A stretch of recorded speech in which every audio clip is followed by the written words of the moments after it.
Minash-Shaytanir-Rajim. Bismillahir-Rahmanir-Rahim. Assalamualaikum khawateen wa hazrat. Thank you so much for tuning into PTV Sports. You watching Game On है और मुझे कहते हैं शहजाद एहसान खान. मैं उम्मीद करता हूँ कि आप सब ठीक ठाक होंगे और खैरियत से होंगे and that you guys were waiting for us to come back on screen because there's a lot of action coming your ways. We'll come back to that. But I think सबसे पहले जो मैं करना चाहता हूँ वो अपने मौजूद मेहमानान का तारुफ कराना चाहता हूँ. उसके बाद जो है वो हम गुफ्तगू करेंगे.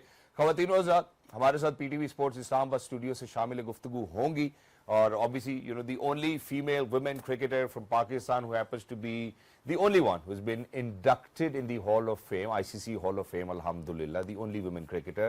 Not just that, पाकिस्तान की अगर वुमेन्स वनडे इंटरनेशनल की बात करते हैं, T20 इंटरनेशनल की बात करते हैं, स्किपर रही हैं, 2 गोल्ड मेडल्स जो हैं वो पाकिस्तान के लिए जीत कर रही हैं, हमेशा पाकिस्तान का नाम रोशन किया, ट्रेल ब्लेजर रही हैं बहुत सारे लोगों के लिए, मर्दों के लिए भी, औरतों के लिए भी, खिलाड़ियों के लिए भी, कि ऐसे जिंदगी गुजारनी चाहिए और ऐसे अपने मकासद को पूरा करना चाहिए. खवातीन व हज़रात, हमारे साथ मौजूद हैं मिस सना मीर. हेलो मैडम, अस्सलाम वालेकुम, कैसी हैं आप? वालेकुम अस्सलाम. आपके इंट्रो के बाद और भी अच्छी हो जाती हूँ. Thank you so much for joining अस.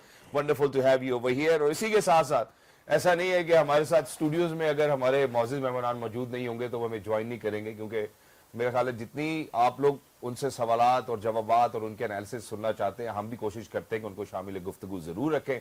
खवातीन और हज़रात, all the way from Florida, the most sane voice of Pakistan is joining us. He is mister Bajid Khan. अस्सलाम वालेकुम बाजिद भाई, कैसे हैं आप? वालेकुम सलाम, अल्लाह का शुक्र. Thank you so much for joining us. Wonderful to have you. Sir, सबसे पहले हमारे मौजूदीन है जो देखने वाले, उनके लिए ना मैं थोड़ा सा एक रीकैप पेश करना चाहता हूँ कि जो T20 इंटरनेशनल आखिरी सीरीज थी पाकिस्तान टूर ऑफ बांग्लादेश, जरा उसका मैं एक समरी देना चाहता हूँ, एक समराइज करना चाहता हूँ, उसके ऊपर की टेक अवेज के हवाले से बात करना चाहता हूँ. तो बात का आगाज करते हैं. खवातीन और हज़रात, 3 मैच की T20 इंटरनेशनल सीरीज थी. पाकिस्तान का दौरा बांग्लादेश, शेर बांग्ला नेशनल क्रिकेट स्टेडियम में आमने सामने. पहला T20 इंटरनेशनल बांग्लादेश ने 7 विकेटों से जीता. Second T20 international Bangladesh one by 8 run. Third T20 international Pakistan ने 2 चेंजेस किए, बांग्लादेश ने 5 चेंजेस किए, जिसके बाद पाकिस्तान वन बाय 74 रन. और ये सवाल था कि क्या ये व्हाइट वॉश तो नहीं कर देंगे. But while we are over here at these crossroads, मैं मैडम सना आपसे गुफ्तगू का आगाज करता हूँ. क्या लगता है आपको इस सीरीज के बाद मोराल क्या होगा हमारे खिलाड़ियों का, और उसके बाद going into where we are as of now? I think आखिरी 2 मैच जो बांग्लादेश के अगेंस्ट खेले उनसे काफ़ी पॉजिटिव पाकिस्तान को मिले होंगे. ऑब्वियसली जो मैच वो 8 रन से जीते. पहला मैच तो बांग्लादेश बहुत कन्विंसिंगली जीता.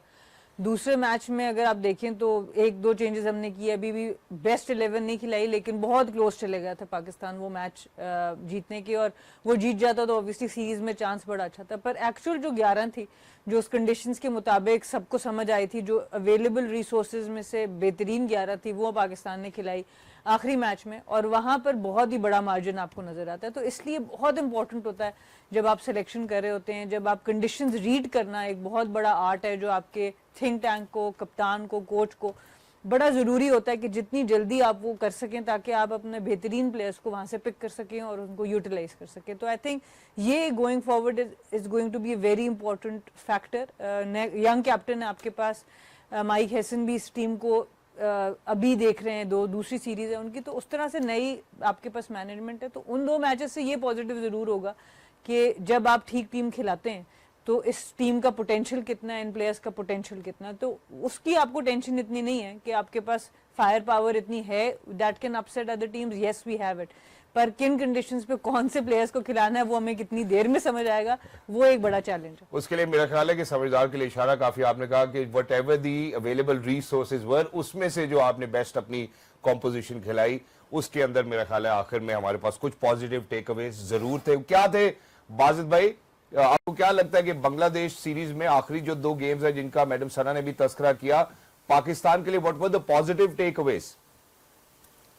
देखिए, आपको जैसे सना ने बताया है कि कंडीशंस फर्स्टली बहुत इंपॉर्टेंट होती हैं. पिच कंडीशंस अगर आप रीड कर जाएं या आप उसके मुताबिक अपना 11 सेलेक्ट करें तो काफ़ी चीज़ें आसान हो जाती हैं. पॉजिटिव्स आपके सामने है कि साहिबजादा फरहान को जब खिलाया तो फिर से उसने प्रूव किया कि उसको T20 11 में बाहर नहीं होना चाहिए. जिस किस्म की फॉर्म इस सीजन उसकी लगी हुई है, बल्कि काफ़ी अरसे से वो परफॉर्म कर रहा है जी. फिर आपके पास फ़हीम अशरफ राणा के अगर ना बात की जाए तो फिर मज़ा नहीं आता. राणा आपको ऑलराउंडर की शेप ऑफ फॉर्म में नज़र आया है. वो सारा कुछ तो पॉजिटिव नजर आया, लेकिन जो स्ट्रक्चर टीम का माइक हैसन बनाते हैं वो ऑलराउंडर्स पे बहुत कंसिडर करते हैं कि ऑलराउंडर्स ज्यादा खिलाए जाएं, और इवन थोड़ी बॉलिंग कॉम्प्रोमाइज रखते हैं। तो देखना ये होगा कि आया कि जहाँ पिच पे बॉल बल्ले पे ना आ रहा हो, थोड़ा सा स्लो हो, तो वो रिलक्टेंस जरूर होगी कि दो स्पेशलिस्ट स्पिनर खिलाए जाएं। ठीक है। अब्रार और सुफियान मुकीम दोनों T20 क्रिकेट के लिए बहुत ही जबरदस्त बॉलर्स हैं, लेकिन उनको जो टीम 11 में शामिल करना वो थोड़ा सा प्रॉब्लम होता है। बट सेइंग दैट, जो हमें जो काफी देर से इशू था विद पाकिस्तान की बैटिंग से कि ज्यादा चांसेस नहीं लेते या स्ट्राइक रेट्स उतनी हाई नहीं है, वो किसी हद तक वो हल होने की तरफ जा रही हैं। अच्छा ठीक है बाजिब भाई, ये तो आपने अच्छी बात की कि वो हल होने की तरफ जा रही है। Thank you so much for saying that. Obviously you know keeping under consideration के शेरे बंगला नेशनल क्रिकेट स्टेडियम में हमने तीनों मैचेस खेले जहां पे पार स्कोर ही आई थिंक गालबन 140 है। But in addition to this, मैं जरा, आपने चूंकि राणा साहब की बात की और मैंने उसी दिन माफी मांग ली थी कि राणा साहब हमें माफ करना कि हम आपके बारे में बात नहीं कर सके। उस दिन बड़ी कन्विंसिंग थे आप, लगा ऐसा कि पाकिस्तान को आप जितवा देंगे। वो वेरी क्विकली मैं चाहता हूँ आप जरा सलमान मिर्जा और अहमद दानियाल के हवाले से भी बात करें इन बांग्लादेश सीरीज। देखिए, सलमान मिर्जा ने तो बहुत ही अच्छी बॉलिंग की, परफॉर्मेंस उसकी बहुत ही जबरदस्त रही है। अहमद दानियाल भी आपको नजर आया है कि शायद इंटरनेशनल क्रिकेट में वो बिलोंग करते हैं। अब जो सेम चीज इसमें ये हुई है कि जब आपने ये जो दो लड़के खिलाए हैं, कई दफा ऐसे होता है कि अगर कोई परफॉर्म कर जाए तो उसके बाद जो आपके जो मेन सीनियर प्लेयर्स होते हैं या जो खेलते हुए आ रहे हैं, जो ऑटोमेटिक ऑलमोस्ट चॉइसेस है, उनको आप भूल जाते हैं। इस दफा ये जरूर हुआ है, यहाँ पे क्रेडिट जरूर देना चाहिए कि उन्होंने, ठीक है उन्होंने परफॉर्म किया है, बट अभी भी जो उनके जो वापस आए हैं टीम में बॉलर्स, वो उनसे मतलब फर्स्ट चॉइस हैं। तो जाहिर है बहुत लोग बात कर रहे हैं कि यार देखो जी, सलमान मिर्जा ने विकेटें ली, बड़ा परफॉर्म किया है, उसको होना चाहिए था, लेकिन अभी शाहीन शाह अफरीदी का ही नंबर बनता है। और कई दफा हमने देखा है कि जो प्लेयर्स हैं वो भी फिर कहते हैं कि हमने जो मैचेस में रेस्ट नहीं करना, हमने सारी सीरीज खेलनी है, क्योंकि उनको पता होता है कि जो पीछे से लड़का आएगा अगर वो परफॉर्म कर गया तो फिर मेरी जगह जो है वो जाएगी। ठीक लेकिन है। इस दफा एक अच्छी ये चीज हुई है कि जब आपने अपने सीनियर और मतलब टॉप 3 के बॉलर्स जो वापस लेके आए हैं, तो आपने ये मेक श्योर किया है कि वही ऑटोमेटिक चॉइसेस रहेंगे। हो सकता है बाद में हमें सलमान मिर्जा स्पेशली उसकी जरूरत पड़े, क्योंकि अभी नया बॉल का जो प्रॉब्लम है वो तो पाकिस्तान के पास है ही। एक तरफ से शाहीन शाह अफरीदी अगर करें, दूसरी तरफ से हम या साइम अयूब, या कई दफा हमने देखा है कि पावर प्ले में खुद कप्तान बॉलिंग करते जी। हैं, तो वो प्रॉब्लम है ही जरूर। तो आइंदा आगे सीरीज में शायद आपको लगे कि ये एक और नए बॉल बॉलर की जरूरत है, लेकिन इस वक्त क्रेडिट तो मैं ये दूंगा कि सिलेक्टर्स ने ये बहुत अच्छा किया है कि जो सीनियर प्लेयर्स हैं, जो आपके मैच विनर्स रहे हैं over quite a period of time, उनको ओवरलुक नहीं किया। एग्जैक्टली बहुत शुक्रिया बाजिद भाई, मैं इस जाने भी जरूर बात करूंगा, लेकिन मैं सना से just to wrap it up, Sana सबसे पहले जो just to finish this up, मैं ये बात आपसे पूछना चाहता हूँ कि ये जो माइंडसेट है कोच का, कप्तान का और हमारी एडमिनिस्ट्रेशन का कि जी सलमान मिर्जा को और अहमद दानियाल को हमने टेस्ट एंड ट्राई कर लिया और उसके बाद जो सीनियर हैं, जो फर्स्ट चॉइस बनते हैं, जैसे बाजिद भाई ने कहा, उन्हीं को वापस टीम में लेकर आए, ये अच्छा माइंडसेट है।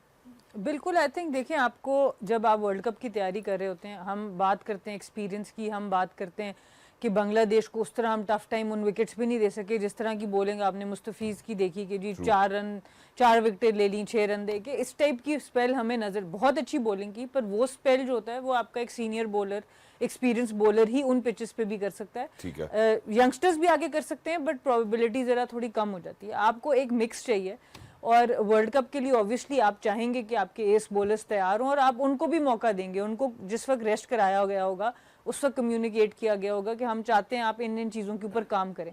अब उनको भी आपने वापस मौका देना है कि क्या उन्होंने उस चीज़ पे काम किया और कितनी ही उनके अंदर भी इम्प्रूवमेंट आई है। क्रिकेट एक ऐसी चीज़ है, जितनी आप खेलते जाएंगे, जिस लेवल तक खेलते जाएंगे, आपको हर वक्त इम्प्रूव करते रहना है। तो सीनियर्स के पास भी वो मौका होना चाहिए, वो आके दिखाएं कि क्या उन्होंने किस किस अपने गेम के हिस्से पे काम किया है और उस पर आगे परफॉर्म। और इन केस ऑफ इंजरी आपने क्योंकि एक अच्छी सीरीज दे दी उन प्लेयर्स को और अच्छा परफॉर्म कराने के बाद रेस्ट देना इज बेटर रादर देन आप जब perform फुट ना लग करके। जाए उसके बाद आप कहें अब हम आपको ड्रॉप करें, क्योंकि यही बात हम अबरार के लिए भी पहले मैच में कर रहे थे ना। तो ये बड़ा इंपॉर्टेंट है, building your team for the world cup, कि किस टाइम पे उनको रेस्ट देना है, वो बड़ा इंपॉर्टेंट होता है। एग्जैक्टली और कहाँ पे किस खिलाड़ी को जो है हमने इस्तेमाल करना है, किन कंडीशंस पे इस्तेमाल करना है। I think that this approach is very effective, that's what the expert says. ये तो हो गई बात। अब हमने पॉजिटिव टेक अवेज के बारे में बात कर ली। वाजिब भाई का कहना यही है कि राणा साहब जो है पॉजिटिव टेक अवे हैं। सलमान मिर्जा जो है उनको हम रूल आउट नहीं कर सकते हैं। हो सकता है कि जहाँ पे शाहीन शाह अफरीदी एक एंड से नई गेंद करते हैं, वहीं पे दूसरे एंड से अब जो साइम या साइम अली आगा सलमान अली आगा जो है वो गेंदबाजी करते हैं, हो सकता है कि सलमान मिर्जा को भी इस तरह का मौका मिल जाए। I think that's done, we're done with it. Now let's speak about where Pakistan team is now in Florida. और अगर हम बात करते हैं तो वो obviously Pakistan tour of West Indies है। 3 T20 इंटरनेशनल वो खेलेंगे फ्लोरिडा में। Lauderhill I guess is the ground जहाँ पे वो आमने सामने होंगे। पहला जो T20 इंटरनेशनल है वो फ्राइडे 1 अगस्त 2025 5 बजे।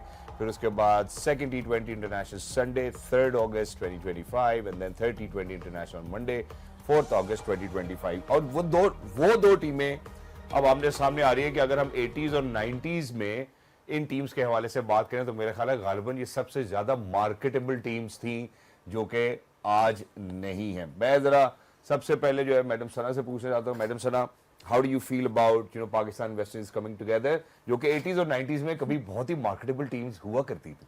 अभी भी ये मैच बहुत मार्केटेबल है, क्योंकि दोनों टीम्स के ऊपर अनप्रेडिक्टेबिलिटी का टैग अब तक बरकरार है। अनफॉर्चुनेटली पाकिस्तान में ज़रा ज़्यादा कंसिस्टेंसी है as compared to West Indies, बहुत बेहतर कंसिस्टेंसी है।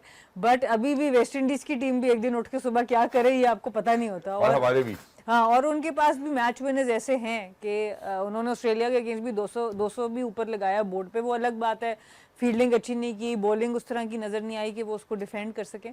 पर T20 में स्पेशली आप वेस्ट इंडीज़ को कभी भी राइट ऑफ नहीं कर सकते। तो उस वजह से एक एक्साइटमेंट का फैक्टर ज़रूर होगा, क्योंकि पाकिस्तान की भी एक यंग साइड है, बहुत कुछ प्रूव करना है, जो सीनियर प्लेयर्स वापस आ रहे हैं, बहुत कुछ आपको ब्रांड ऑफ क्रिकेट को सेटल करना है।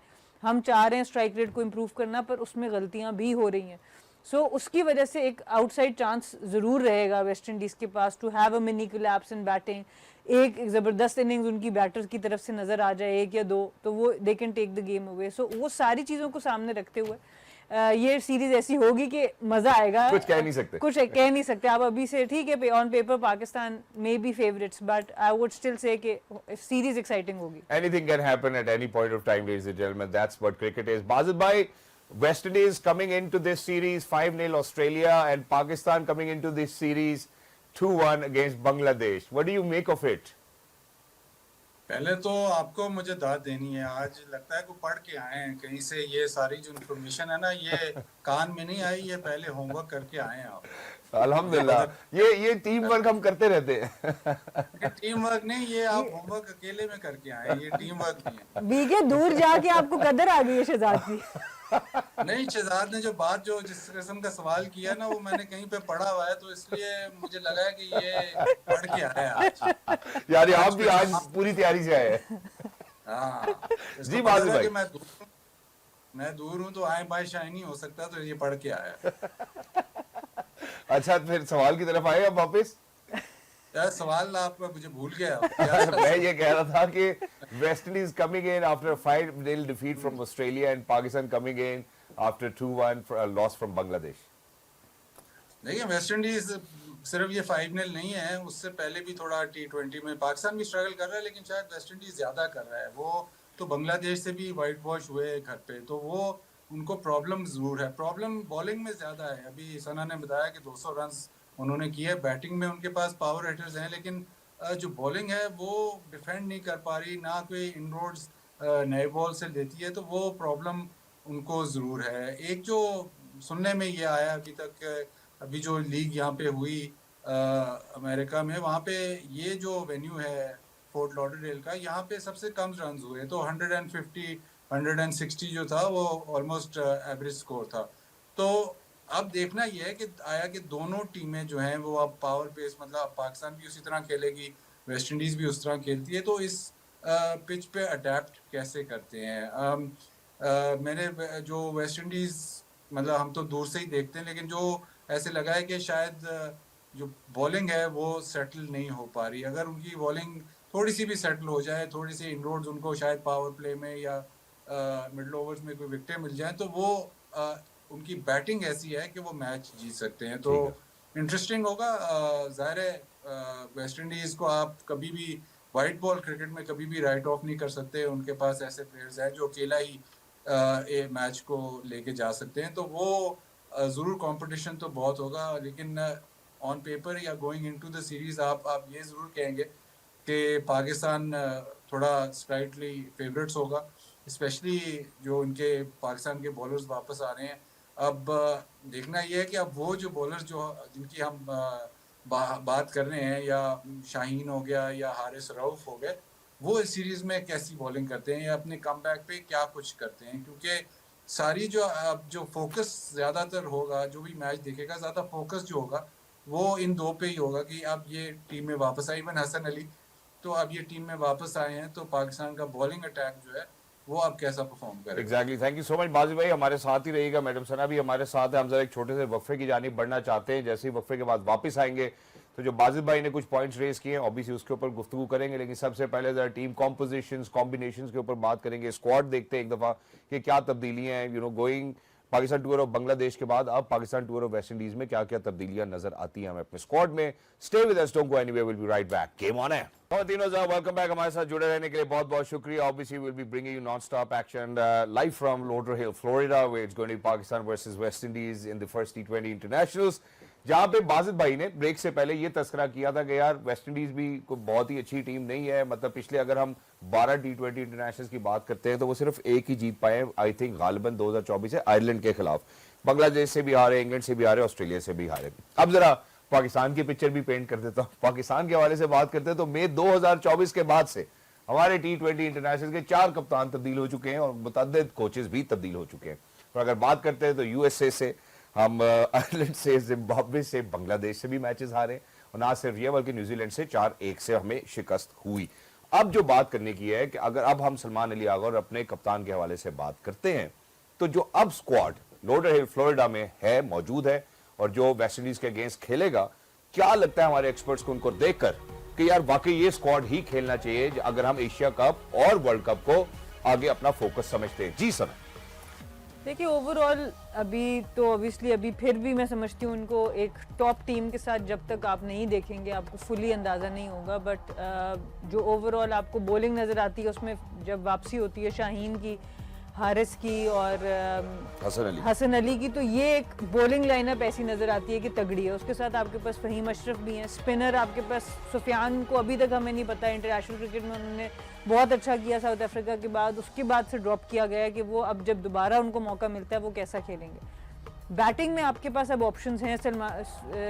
साहबजादा से फरहान की बात करें, so it's very very important कि उनको अब एक प्रॉपर तरीके से अपॉर्चुनिटी मिले ताकि हम देख सकें कि हमारी जो टॉप ऑर्डर है वो किस तरीके से किस डायरेक्शन में जाएगी। क्योंकि अगर साहबजादा खेलते हैं आपका हर मैच तो फिर आपको फ़खर जमान और साइम अयूब में से देखना है ऑब्वियसली कि आपने किसके साथ उनको ओपन कराना है, और फिर बाकी बैटिंग ऑर्डर की शक्ल वहाँ से बननी शुरू होगी। तो ये बड़ा इंपॉर्टेंट एक डिसीजन है वर्ल्ड कप से पहले कि हमने किन 2 ओपनर्स के साथ जाना है, आपकी फर्स्ट चॉइस ओपनर्स कौन है। उसके बाद Aahista Aahista I think team shape up होगी। अभी स्टिल आई थिंक इस स्क्वाड में मैं नहीं समझ सकती कि आप कह सकते हैं कि this is the squad for the world cup. अभी आपको देखना पड़ेगा, थोड़ा टाइम मजीद इनको देना पड़ेगा टू सी कि इंटरनेशनल क्रिकेट में where they stand with the brand of cricket जो हम खेलना चाह रहे हैं। और जो 3 चेंजेस जिनका आपने तस्करा किया, आपको लगता है कि they should be the first choice anyways? I think I mean Shaheen Afridi नया बॉल आप देखें, उनसे बेहतर ऑब्वियसली अभी भी बहुत कम लोग हैं। हसन अली को आपको मौका फुली देना चाहिए मेरे ख्याल से, उनको तो बांग्लादेश सीरीज में भी होना चाहिए था, पर्सनल मेरा ओपिनियन है। और हारिस रऊफ को भी आपको वापस देखना पड़ेगा क्योंकि कुछ अरसा बीच में वो बहुत एक्सपेंसिव रहे, but the kind of bowler he is वो एक बड़ा लीथल वेपन है किसी भी कप्तान के लिए, तो उनका फॉर्म में आना और अवेलेबल होना बड़ा इंपॉर्टेंट है। तो उसके बाद हम ये तो हम 11 की बात करें, स्क्वाड में तो ऑब्वियसली आप चाहेंगे कि वर्ल्ड कप में इस तरह के बॉलर्स आपके पास हों। Exactly, wonderful. बाजिद भाई, what do you make of the squad? देखिए प्लेयर्स तो जो आइडेंटिफाई हुए हैं, जो वापस आए हैं, जाहिर है बॉलिंग आपकी स्ट्रांग हुई है। हम तो बांग्लादेश सीरीज में कह रहे थे कि फास्ट बॉलिंग का इशू ज़रूर है, क्योंकि आप एक दो फास्ट बॉलर से खेलते थे, फिर ऑलराउंडर से, तो अब आपके पास वो कुशन ज़रूर है। स्क्वाड तो बिल्कुल सही है। अभी एशिया कप जो है उसकी तैयारी होगी। एशिया कप में अगर अब ये मुझे तो ऐसे लग रहा है कि शायद ये उसी थिंकिंग में है, या मतलब इनका यही मानना है कि साहिबजादा फरहान ने परफॉर्म कर दिया, उसके साथ सलमान अली आगा हैं, वो दो प्लेयर्स हैं जो कि एशियन कंडीशंस में थोड़ा सा कैरी करेंगे, और बाकी जिस तरह खेलते हैं अग्रेसिव क्रिकेट उसी तरह वो खेलेंगे। तो वो लग तो ऐसे ही रहा है। अब ऑप्शन मुझे ऐसे लगता है कि 11 में अभी भी आपके पास स्पिनर की एक ऑप्शन होनी चाहिए। अगर आप ये 3 फास्ट बॉलर्स खिलाते हैं, उसके साथ फिर ये इब्रार को खिलाते हैं, तो ऐसे लगता है कि माइक हेसन की जो थ्योरी है कि बैटिंग बहुत डीप होनी चाहिए, उसमें थोड़ा सा कॉम्प्रोमाइज़ होता है। अगर आप 2 स्पिनर खिलाते हैं, तो फिर काफ़ी सारा कॉम्प्रोमाइज़ होता है। अभी तक तो थिंकिंग तो यही लगी है कि जो ऑलराउंडर्स हैं उनमें से 3-3, 4-4 ओवर आप निकाल लें। एक बॉलर का जो स्पेल है वो ऑलराउंडर्स से निकाल लें, उसके बाद एक ही स्पिनर से खेलें। अब एशियन जो यूएई की कंडीशंस हैं, वहाँ पे शायद कहीं ऐसा मौका हो जहाँ पे आपको 2 स्पिनर, स्पेशलिस्ट स्पिनर खिलाने पड़े, लेकिन वो देखने की बात है। अभी मुझे ऐसे ही लगता है जो स्ट्रक्चर जो ये बनाएंगे उसमें ये कोशिश तो यही करते हैं कि जितनी डीप बैटिंग हो सके वहां तक करें। अब कौन कॉम्प्रोमाइज करता है एक बैटर पे, या मतलब सॉरी एक स्पेशलिस्ट बॉलर पे, वो देखना होगा। लेकिन बॉलिंग मतलब स्क्वाड से आपको यही नजर आ रहा है, जो नाम आए हैं कि जो बॉलिंग है वो अब एक्सपीरियंस्ड है, और T20 के लिए तो काफी स्ट्रॉन्ग बॉलिंग लाइनअप है। एग्जैक्टली शुक्रिया बाजिल भाई इसका तस्करा करने के लिए कि माइक हैसन का जो माइंडसेट हमें बांग्लादेश में नजर आया, वो ओबीसी बैटिंग की डेप्थ जरूर देखना चाहते थे, लेकिन इसी के साथ जो एक और चीज बहुत आया रही वो यही रही कि हमने एक फुल टाइम स्पेशलिस्ट स्पिनर को मौका नहीं दिया। अब अगर हम कंपैरिजन करते हैं बांग्लादेश वर्सेस लॉडरहिल फ्लोरिडा, या Sher Bangla national cricket stadium versus Lauderhill Florida, conditions में कितना फर्क है आपके ख्याल में? क्योंकि बांग्लादेश में हम तो स्पिनिंग ट्रैक समझते रहे, बट लेकिन वहां पे जो हाईएस्ट विकेट टेकर्स निकले वो उनके पेसर्स ही निकले। नहीं, वो थोड़ी मतलब पिचेस में एक तो 2 पेस थी, प्लस वो जो बाउंस था वो भी कंसिस्टेंट नहीं था। ठीक है। यहाँ पे अभी तक जो खबर यही है, अभी तो मैंने ग्राउंड जाऊंगा देखेंगे क्या है, लेकिन जिन जिन जिन लोगों से बात हुई है वो यही कहते हैं कि यहाँ पे थोड़ा सा स्लो पिच है। मतलब वो जो बाउंस है वो तो ठीक है, लेकिन थोड़ा सा स्लो पिच है। तो यहाँ पे जो पाकिस्तान के लिए अगर आप 3-4 साल पहले चले जाएं तो पाकिस्तान इन पिचेस पे माहिर होता था, क्योंकि 150-60 करना है, उसके बाद आपकी बॉलिंग उसको डिफेंड भी कर लेती थी। तो अब जो है, अब पाकिस्तान अपना तरीकेकार जो है उन्होंने चेंज किया हुआ है। वो चाहते हैं कि अगर 150 वाली पिच है तो वहां पे 170 बने, ताकि वो कुशन हो। जब आप ऑलराउंडर्स खिलाते हैं और बैटिंग डेप्थ अपनी इंक्रीज करते हैं, तो कॉम्प्रोमाइज तो फिर आप थोड़ी बॉलिंग पे करते हैं, तो उसकी वजह से फिर आपको ज्यादा रन्स बनाने पड़ते हैं ताकि अपनी बॉलिंग को कुशन दे। यहाँ पे सुनने में तो यही है, मैच शुरू होगा या पिच का पता चलेगा तो ज्यादा अच्छी डिटेल पता चलेगी।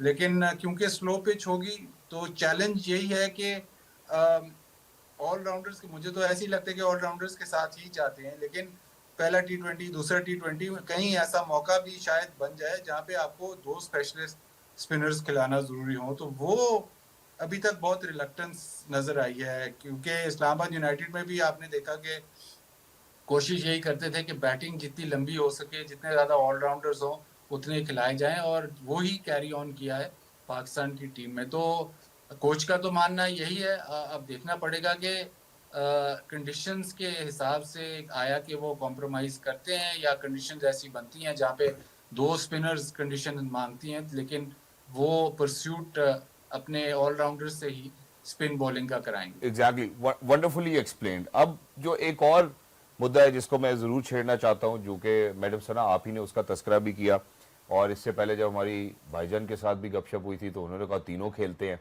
तो मैं जरा इस सवाल की तरफ आ जाता हूं। और बाजिल भाई से भी ऑफ दी है। इसके बाद जब मैं बाजिल भाई से बात करूंगा तो उसके ऊपर जरूर तस्करा कर सकते हैं बाजिल भाई, क्योंकि मुझे पता है आप मुझे देख भी रहे हैं और सुन भी रहे हैं कि इन्होंने कहा कि शायद साहिबजादा फरहान जो है वो स्कोर ना कर पाए लॉडर हिल फ्लोरिडा में। वो मैं बाजिल भाई से जरूर बात करूंगा, लेकिन आप हमारा ओपनिंग पेयर कॉम्बिनेशन क्या देखती हैं? या आपको लगता है तीनों खेले, हारिस पे साहिबजादा विकेट कीपिंग करे, क्या करे?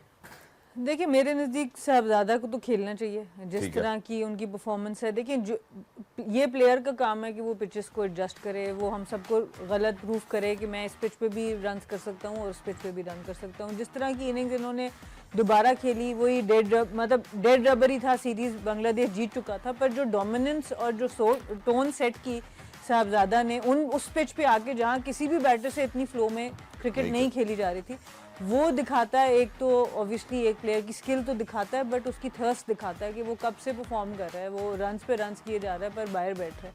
तो बहुत अच्छी इनकी ओवरऑल परफॉर्मेंस वहाँ पर नजर आई। तो मैं ज़रूर चाहूँगी कि एक खुला मौका साहबजादा को ज़रूर मिले। उसके साथ आप देख सकते हैं फ़खर की ओवरऑल T20 फॉर्म अभी बहुत अमेजिंग नहीं जा रही। पिछले अगर आप 2 साल से बात करें तो such is the case with Saim as well. जी 16-17 रन की एवरेज का उनका भी स्कोर जा रहा है और साइम का भी इसी तरह से, साइम का और भी कम है मेरे ख्याल से जिस तरह की उनकी क्रिकेट है। तो मेरे ख्याल से एक्सपीरियंस की बात अगर हम करते हैं, ओवरऑल एक बात करते हैं, तो फ़खर के ऊपर ज़्यादा आपका चांस जाएगा। कीपर और स्पिनर आपका स्पेशलिस्ट ही होना चाहिए। बेहतरीन ही होता है T20 में कि अगर आपका specialist wicket keeper top order में बैटिंग कर सकता हो तो उससे बेहतर कुछ नहीं होता। तो वो हारिस को आप अभी शायद एज देंगे, पर जो कीपिंग उनकी बांग्लादेश में नजर आई, टू बी ऑनेस्ट मैं इतनी इम्प्रेस नहीं हुई उससे। वो उनको ज़रूर उसके ऊपर काम करना चाहिए अगर उन्होंने अपनी जगह मेंटेन करनी है। इसीलिए मैं समझती हूँ कि अभी स्क्वाड बिल्कुल आप नहीं कह सकते कि फाइनल है, because as a player you have to perform under pressure. Pressure आपके ऊपर तब आता है जनरली जब आप टीम का परमानेंट हिस्सा बनते हैं। ये लोगों को बात समझ नहीं आती, बट जब आपको पूरा मौका दिया जाता है ना, उसका अपना एक प्रेशर होता है। वरना हमेशा प्लेयर के पास एक बात होती है, जी मुझे तो 1 मैच के बाद 2 मैच के बाद बिठा दिया गया। बट जब आपको पता होता है कि अब सब मैं नहीं खेलने और अब सब नजरें मेरे ऊपर है, वहां से प्रेशर स्टार्ट होता है। और यही फायदा आपकी रोटेशन पॉलिसी का जब हम बोलर्स की बात करते हैं। ठीक, जब हम पहले किसी भी सीरीज में अपने बॉलर्स को नहीं बिठा रहे थे तो आपके जितने फास्ट बॉलर्स थे उनका मुकाबला 3 से 4 बॉलर्स के साथ था, आपस में एक मुकाबला था।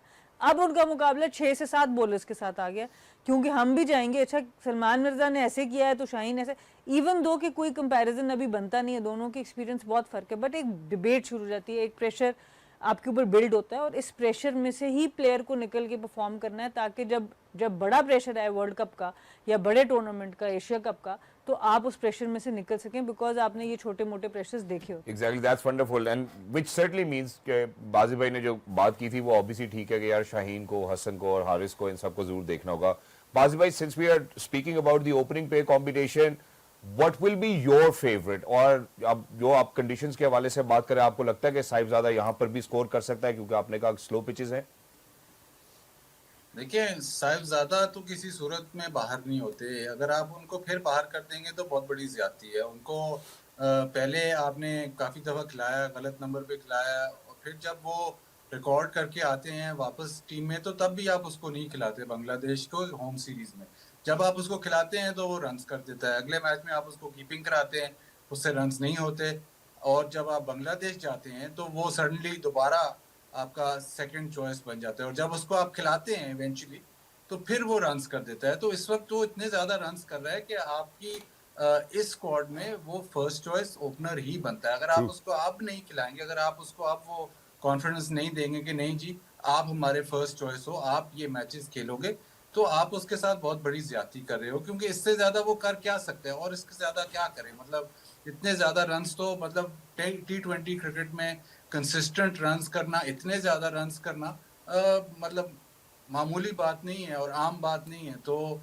मेरे हिसाब से साहिबजादा नंबर 1 आपकी चॉइस होनी चाहिए इस सीरीज में। ठीक है, और उसके साथ आप या फखर को खिलाएं या साइम को खिलाएं, वो आप पे है, लेकिन साहिबजादा मेरी नजर में वो बाहर नहीं होता। अगर आप उसको बाहर करेंगे तो वो उसके साथ ज्यादती है, उसके करियर के साथ ज्यादती है। अब जो जितने उसने रन्स बना लिए हैं, जितना उसने अपने आप को प्रूव कर दिया आप लोगों के सामने इंटरनेशनल क्रिकेट में भी, उसको अब लंबा रन चाहिए। T20 क्रिकेट में अब उसको 8, 10, 12 मैच चाहिए, ताकि वो दूध का दूध पानी का पानी हो कि हाँ जी इसने रिकॉर्ड किया है, इसने इतना मतलब वो कहते हैं कि डोर नॉक किया, इसने तो दरवाजा तोड़ के अंदर आया, ठीक ये है। नॉक करके नहीं आया। Exactly. तो आप इसको अब जाके आप ना खिलाएं तो ये तो बहुत ज्यादती होगी। एग्जैक्टली अच्छा बाजिल भाई, आपने साहिबजादा के बारे में तो बता दिया, लेकिन आप साथ में फखर और साइम के बारे में जरा, मुझे लगता है कि थोड़े से श्योर नहीं, आप कह रहे हैं कि बस जिसको भी खिला ले कोई फर्क नहीं पड़ता। देखिए आप साइम को वो इसलिए, अब टीम के स्ट्रक्चर पे फिर बात आ जाती है ना, साइम को वो इसलिए खिलाते हैं कि साइम से बॉलिंग भी करवानी है। तो अगर वो साइम इस वजह से टीम में है कि वो बॉलिंग भी करेगा तो फिर तो साइम की जगह नहीं बननी चाहिए। ठीक है। अगर वो अपना एज ओपनर ही खेल रहा है कि चलो बॉलिंग नहीं भी करता तो कोई बात नहीं, हमारा ये ओपनर है, तो फिर उसकी जगह बनती है। अगर आप उस इस वजह से खिला रहे हैं कि नए बॉल से ये एक ओवर पावर प्ले में एक ओवर करेगा या बीच में एक ओवर करेगा, तो आपके पास पहले ही 7-8 ऑप्शंस हैं, तो वो गलत बात है। I think to start off with, मेरे हिसाब से आपको जो पहले मैच में फखर को ही खिलाना चाहिए, ठीक है, ताकि वो ताकि एक एक्सपीरियंस्ड ओपनर है और वो गेम चेंजर है। क्योंकि साइम ने अभी तक T20 क्रिकेट में, हम फॉर्मेट्स काफी कंफ्यूज कर जाते हैं। वनडे क्रिकेट में साइम आपका नंबर 1 है, T20 क्रिकेट में अभी अपने आप को उसने एस्टैब्लिश नहीं किया। ठीक, वो बहुत बहुत क्लासी प्लेयर है, बहुत प्लेयर है, वो इस पे तो कोई बात नहीं हो रही। बट आपका कंपटीशन होता है जब भी आप इंटरनेशनल टीम में खेलते हैं, तो आपने अभी तक अपने आप को ऑटोमेटिक चॉइस नहीं बनाया। तो मेरे हिसाब से तो आप साहिबजादा और फखर को खिलाएं, और फिर अगर आप देखते हैं कि नहीं यार हमें बॉलिंग की भी जरूरत है, हमें शायद पावर प्ले में बॉलर नहीं है, तो फिर फखर आपको रन्स अगर नहीं करके देता तो फिर आप साइम अयूब के पास वापस जा सकते हैं। Exactly, wonderful, which is why Bajil भाई ऑब्वियसली जहाँ पे आपने साहिबजादा की भी बात की, तो साहिबजादा हमने ये पिछले जब पाकिस्तान टूर और बांग्लादेश पे बात की थी तो इस टाइम 2025 में तीसरे नंबर पे थे in the highest run getters across all those players who were out there. अब जो हमने टॉप ऑर्डर की डिस्कशन कर ली, मैं जरा अब आपको मिडिल ऑर्डर की जानिब भी लेकर आना चाहता हूँ, जहाँ पे आपने कहा कि यार अगर सलमान अली आगा का नंबर फ्लेक्सिबल है तो होना चाहिए, जहाँ पे टीम को जरूरत है इस्तेमाल करे। हसन नवाज को भी हमने चौथे पे आते हुए देखा, और अब आपको क्या लगता है कि हसन नवाज या सलमान अली आगा अभी भी फ्लेक्सिबल ही रहेंगे गिवन दी कंडीशंस? देखिए सलमान अली आगा तो फ्लेक्सिबल ही रहेगा। सलमान अली आगा कप्तान है, वो अपने आप को ऊपर नीचे ऑर्डर में करेगा, क्योंकि वो चाहता है कि जैसे T20 क्रिकेट में होता है कि आपका ओपनर्स के बाद जो है वो ऑर्डर फ्लेक्सिबल ही रहे। मैंने एक बात की थी कि हसन नवाज, ऑल्दो बात तो ठीक है कि T20 में फ्लेक्सिबल होना चाहिए, लेकिन हसन नवाज अभी बहुत अर्ली स्टेज है उसके करियर का भी, और उसने जो पहले मैचेस खेले वो ओपनर के तौर पे खेले। अब वो खेल रहा है मिडिल ऑर्डर में, और मिडिल ऑर्डर में वो तब रन्स करता है जब 4 नंबर पे खेल रहा है। शायद आपको थोड़ा सा उसको कुशन देना पड़ेगा, शायद उसकी डेवलपमेंट के लिए आपको 2, 4, 5, 6 मैच उसको 4 नंबर पे खेलने दें, ताकि वो ये असेस कर, मतलब ये उसमें कॉन्फिडेंस आ जाए कि नहीं जी I belong in international cricket. और जब वो 4 नंबर पे खेला है, चाहे ये कोइंसिडेंस हो या चाहे उसका कंफर्ट जोन हो, वो 4 नंबर पे सबसे ज्यादा कंफर्टेबल लगा है। तो शायद मुझे मेरे अपने हिसाब से मुझे ऐसा लगता है कि थोड़ा सा कुशन हसन नवाज को इसलिए देना चाहिए कि वो बड़ा एक, हमने देखा है उसका पोटेंशियल बड़ा डेंजरस प्लेयर है। वो भी ऐसा प्लेयर है कि अगर वो 10-12 ओवर खेल जाता है तो मैच एक तरफ लगा देता है। तो उसको आपको थोड़ा सा उसको पैम्पर नहीं कहूंगा, लेकिन थोड़ा सा कंफर्ट जोन में उसको लेके जाना है कि चलो यार ये कंफर्ट अभी कंफर्टेबल है 4 नंबर पे और अभी रन्स कर रहा है। जब वो रन्स करना शुरू हो जाएगा, मतलब वो काफी सारे मैचेस खेल जाएगा, जब वो टीम का अपने आप को समझ लेगा कि यार मैं टीम का हिस्सा हूँ और मैं मेन प्लेयर हूँ, फिर आप उसको आगे पीछे करें, फिर आप उसको रोटेट करें, ऊपर नीचे उसका नंबर कर सकते हैं। जबरदस्त हो गया, बेहतरीन। और मेरा ख्याल है कि इसी के साथ साथ थोड़ा सा सना हमें भी जरा कुशन का जरूरत है और कंफर्ट जोन का जरूरत है। हम भी जरा एक छोटे से वक्फे की जानिब बढ़ना चाहते हैं, जैसे ही वक्फे के बाद वापस आएंगे। There is a very important point about a very legendary cricketer, उनकी बहुत ही मैसिव फैन फॉलोइंग है, और ऐसा लग रहा है कि शायद वो सिलेक्टर्स के या मैनेजमेंट के एशिया कप के हवाले से या वर्ल्ड कप के हवाले से शायद उनके जहन में नहीं है, क्योंकि स्क्वाड में भी उनका नाम नहीं है। आप गेस कर चुके हो मैं किसकी बात कर रहा हूं, but after short break, don't go anywhere, stay with us, quite a lot on the other side, game on है। खवातीन और वेलकम बैक। और बहुत ही अहम सवाल, I think it's $1 million question for now, और मेरा ख्याल है मैडम सना, मैं आपसे सबसे पहले राय लेना चाहता हूं, क्योंकि स्क्वाड में एक तो बांग्लादेश टूर पे चलो हमें पता था कि यार उन्होंने अपनी प्रेसर में माइक हसन ने ये बात ज़रूर की थी कि हसन अली आपको वेस्ट इंडीज़ में ज़रूर जलवागर होते हुए नज़र आएंगे। फिर उन्होंने साइम और फ़खर के हवाले से बात की, बट बाबर आजम जो है अब वेस्ट इंडीज़ के स्क्वाड में भी हमें नज़र नहीं आ रहे। क्या इसका मतलब यही है, T20 इंटरनेशनल्स की स्पेसिफिकली बात कर रहा हूँ, क्या इसका मतलब यही है कि हम अब वो हमारे प्लान्स में नहीं है for Asia cup and then world cup? देखिए, this only time will tell.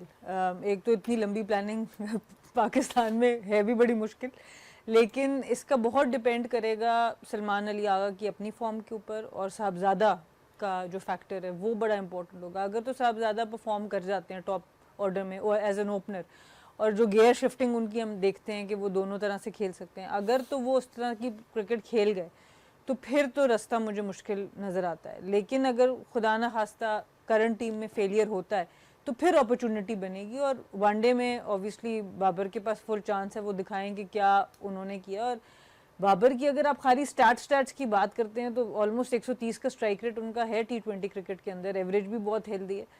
उस तरह देखा जाए तो ऑब्वियसली उनको कोई बाहर नहीं कर और सकता। एशियन कंडीशंस में जो हमने पहले ही बात की थी, वो उनका स्ट्राइक रेट उनका- काफी सारे बैटर से ज्यादा है। बिल्कुल, बहुत ज़्यादा बैटर से ज़्यादा है, बट वही बात है कि क्या वो डिसीजन जो दोनों का साथ खेलने का था बहुत देर जो कंटिन्यू रहा उससे डैमेज हुआ, क्योंकि वो दोनों चीज़ें जब साथ जुड़ी तो आज तक उन दोनों का नाम साथ ही जोड़ा जा रहा है, बाबर और रिजवान। सो वहाँ पर आके डैमेज जो हो चुका है, अब कितना उसको बचाया जा सकता है ये मुझे नहीं पता, बट बहुत ज़्यादा डिपेंड करेगा, क्योंकि हम बहुत परफॉर्मेंस बेस्ड लोग हैं। हम लोग बहुत मतलब इस तरह से बड़ी परफॉर्मेंस बेस्ड है, वैसे तो इतने नहीं है परफॉर्मेंस बेस्ड, बट जब बात आ जाती है किसी को बाहर करने की तो अगर कोई और परफॉर्म कर रहा होता है तो हम बिल्कुल दरवाज़ा बंद कर देते हैं। पर बाबर जैसा जिस कैलिबर के प्लेयर हैं, आप उनको कभी भी किसी भी टीम से फुली बाहर कर नहीं सकते। वो अपनी परफॉर्मेंस से जब आना चाहेंगे तो ज़रूर आ सकेंगे, और आना चाहिए भी। कोई भी प्लेयर जो परफॉर्म कर रहा हो किसी भी फॉर्मेट में, उस फॉर्मेट में उसके ऊपर कभी दरवाजे बंद नहीं होने चाहिए। Exactly, thank you so much for saying that. Wajid भाई, आप इसके हवाले से ऑब्वियसली पहले गुफ्तगू कर चुके हैं, और आपने या शायद स्टूडियो में ये गुफ्तगू हुई थी कि हम पहले जो है इस तरह के एक प्लेयर को हम इस्तेमाल कर सकते हैं जो कि एंकर करेंगे इनिंग्स को। What is your take now, क्योंकि अब तो वेस्ट इंडीज के खिलाफ भी स्क्वाड में बाबर का नाम नहीं है T20 इंटरनेशनल में। बिल्कुल, देखिए बज़ाहिर तो यही लग रहा है ना कि आप एशिया कप तो बिल्कुल सर पे है। शायद एक आधी सीरीज है एशिया कप से पहले, तो देखना ये होगा कि अगर वो जो सीरीज है जो सुनने में आ रही है कि यूएई में भी जी। नहीं होगी, वहां पे बाबर को रखते हैं कि नहीं। यूएई में जो पिचेस होती हैं जहाँ पे, वहाँ पे बाबर बहुत सूटेबल है, स्पेशली एशियन कंडीशंस पे, जहाँ पे 160 170 जो है वो विनिंग टोटल है, और उसको आता है इनिंग्स ग्राफ्ट करना और कैसे इनिंग्स बनानी है। स्पेशली अगर चेस हो और इतना रन्स हो, तो आपको पता है कि बाबर बड़े सुकून से और आराम से कई दफा उसने ऐसी चेसेस True. की हैं। तो ऐसा प्लेयर, क्वालिटी प्लेयर तो है, और कंडीशंस भी जो जहाँ पे वर्ल्ड एशिया कप होगा वो कंडीशंस भी थोड़ी सी उसको सूट करती हैं। इस वक्त तो बज़ाहिर अगर ये जो वेस्ट इंडीज़ की सीरीज़ है, आपको नज़र आ रहा है कि शायद वो उनके प्लान्स में नहीं है, लेकिन प्लान्स पूरी तरह जाहिर तब होंगे कि जो स्क्वाड ये सेलेक्ट करेंगे, जो अभी सुनने में अभी कंफर्म नहीं है, लेकिन सुनने में आ रहा है कि एक ट्रायंगुलर सीरीज यूएई में होएगी just before the Asia cup. तो उस पे सारों की नजरें होंगी कि वो स्क्वाड जो है जब वो अनाउंस होगा आया कि उसमें बाबर का नाम है या नहीं। अब बाबर का माइक हसन ने तो कहा है कि आपका मुकाबला है ओपनर्स के साथ। अब ओपनर्स के साथ मुकाबला तो है, लेकिन अब आप फैक्टर इन ये करें कि जो कंडीशंस और पिचेस होंगी वहाँ पे आपको किस किस्म का ओपनर चाहिए, और किस किस्म का जो टॉप 3 है या टॉप 4 है वो किस किस्म का चाहिए। तो वो भी अभी देखने के लिए है।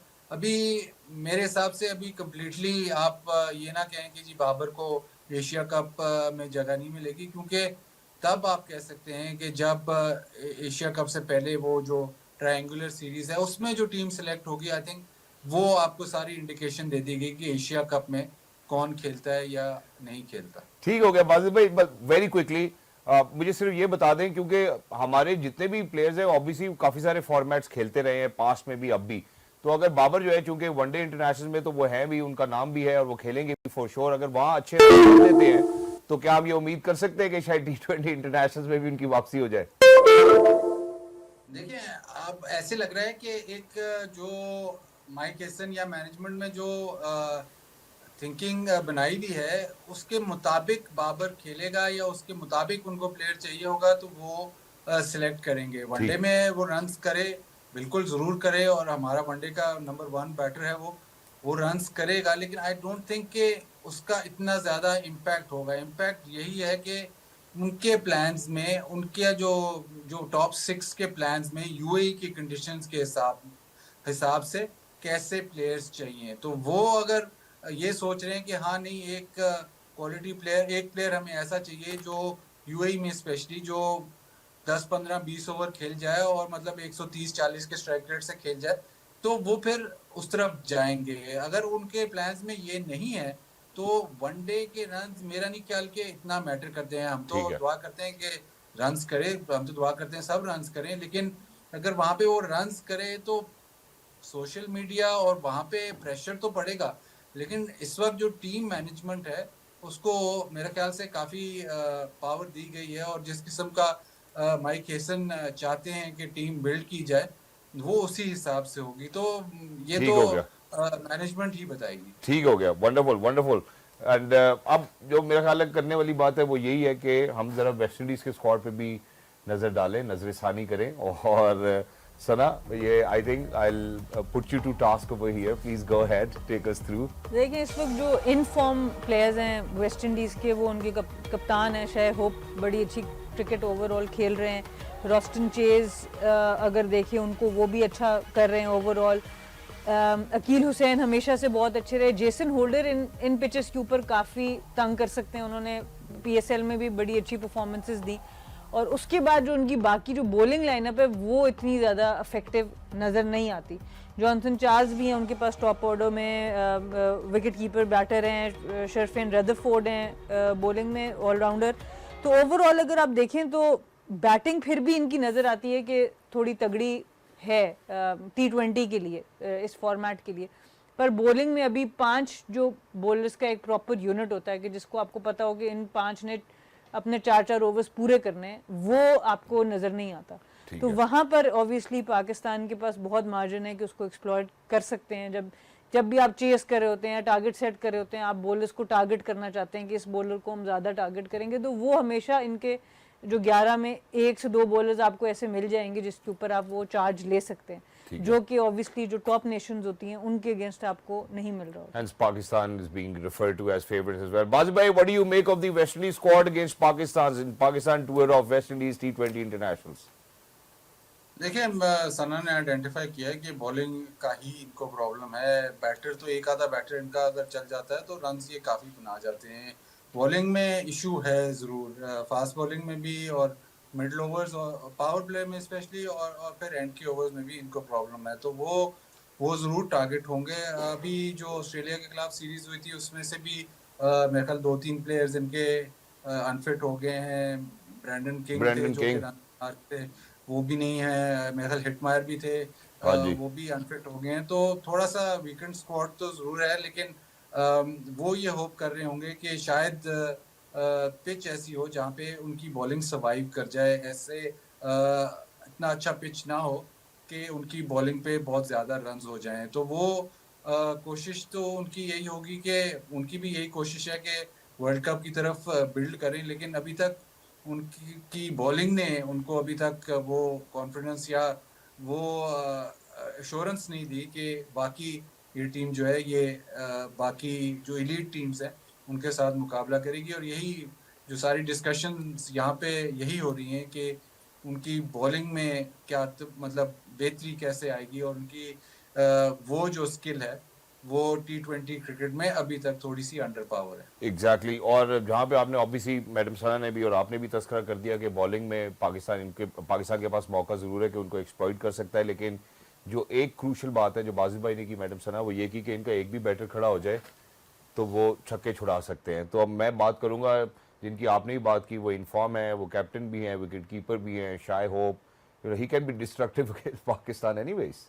बिल्कुल, आई थिंक, और आप चाहेंगे कि कोई तो कॉन्टेस्ट हो, और शाय होप ही वो एक बैटर नज़र आते हैं विद द इंजरीज जो वाजिद भाई ने अभी आइडेंटिफाई की कि इनके ऊपर बहुत ज़्यादा डिपेंडेंट होंगे वेस्ट इंडीज़। और सबसे ज़बरदस्त इनकी चीज़ नज़र आती है, डाउन द ग्राउंड बहुत ही तगड़े हैं, चाहे वो फास्ट बॉलर जो स्पिनर हो। अगर आप शाहीन को देखें, वो आगे से बॉल करना चाहते हैं तो जो सीधे बल्ले से शॉट खेल सकता है या बैकफुट पे जाके ऐसा डाउन द ग्राउंड खेल सकता है, वो बड़ा डेंजरस प्लेयर हो सकता है इस तरह की बॉलिंग में, जो कि आपको आगे से आप जब अटैक करने जाते हैं तो ये ऑब्वियसली एक विकेट ज़रूर होगा पाकिस्तान के लिए ऐसी। और उनका सारा मेन एरिया यही है कि डाउन द ग्राउंड बहुत ही अच्छा वी में खेलते हैं। और T20 में जनरली आपको ये इतना नज़र नहीं आता, आप देखते हैं मिड विकेट बहुत बैटर्स खेल रहे होते हैं पर बहुत तगड़े हैं, बहुत ही आउटस्टैंडिंग इन्होंने बारी ली है। ऑब्वियसली चाहेंगे कि एक साथ दो लोग खड़े हों, उससे मैं देख रही थी कि अब तो कार्लोस ब्रेथवेट भी वापस आ रहे हैं थोड़ा थोड़ा लीग क्रिकेट में। तो ऑब्वियसली वेस्ट इंडीज़ में बहुत ज़बरदस्त प्लेयर्स थे जो अनफॉर्चुनेटली जो बोर्ड के साथ इश्यूज थे उसके बाद आपको नज़र नहीं आते अब T20 क्रिकेट में। But definitely Shai Hope is one player जो चाहेगा हर जो इस टीम में आप देखते हैं, जो पाकिस्तान के जितने बॉलर्स होंगे वो चाहेंगे कि हम इनकी विकेट बैटिंग की ताबड़तोड़ ही रह गई। ऐसा लगा स्पिनर आए तो उन्होंने बल्ला हॉरिजॉन्टल भी कर लिया, पेसर्स आए तो सीधा भी कर लिया। लेकिन जो एक और खिलाड़ी मुझे लगता है कि डिस्ट्रक्टिव हो सकते हैं against Pakistan, I would want you to kind of speak about it, is Akeal Hosein. You know, is one of their bowlers जिसके ऊपर वो काफी रिलाई भी करते हैं। बिल्कुल, Akeal Hosein as of late वो वाला स्पार्क उनका नज़र नहीं आ रहा, but one of the most successful bowlers इस जो बॉलिंग लाइनअप में अगर देखा जाए वेस्ट इंडीज़ के।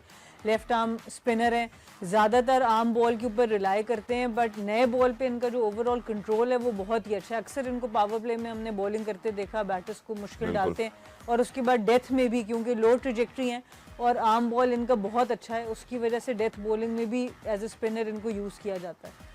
तो फ्लैटर भी रहते हैं, तेज भी बॉल कर सकते हैं, उसकी वजह से इनके ऊपर एलिवेशन जरा मुश्किल। हाँ जी, तो एलिवेशन जरा मुश्किल हो जाती है जब भी आप, और ऐसी विकेट्स के ऊपर जो थोड़ी सी डबल पेस हो सकती है उसके ऊपर और भी मुश्किल हो सकते हैं, क्योंकि आपके हाथ में कंट्रोल है, आपने कितना तेज और स्लो करना है बॉल को, तो उसमें वेरिएशन और ज़्यादा बढ़ जाती है एज ए स्पिनर। तो डेफिनेटली बॉलर जिसको जो 4 ओवर लाजमी कराना चाहिए जिसको हर मैच में, और he will have to lead the pack. Exactly, he will be leading the pack for sure as well. Basil bhai, very quickly, Pakistan versus West Indies, first T20 international. Who's winning it? वैसे ना शहजाद, ऐसे zoom पे ही ठीक रहता है, बात भी अच्छे करता है और थोड़ा होमवर्क भी करके आता है। तो मैं जब मैं इस्लामाबाद भी आया तो जूम पे ही रखना, वो ठीक रहता है।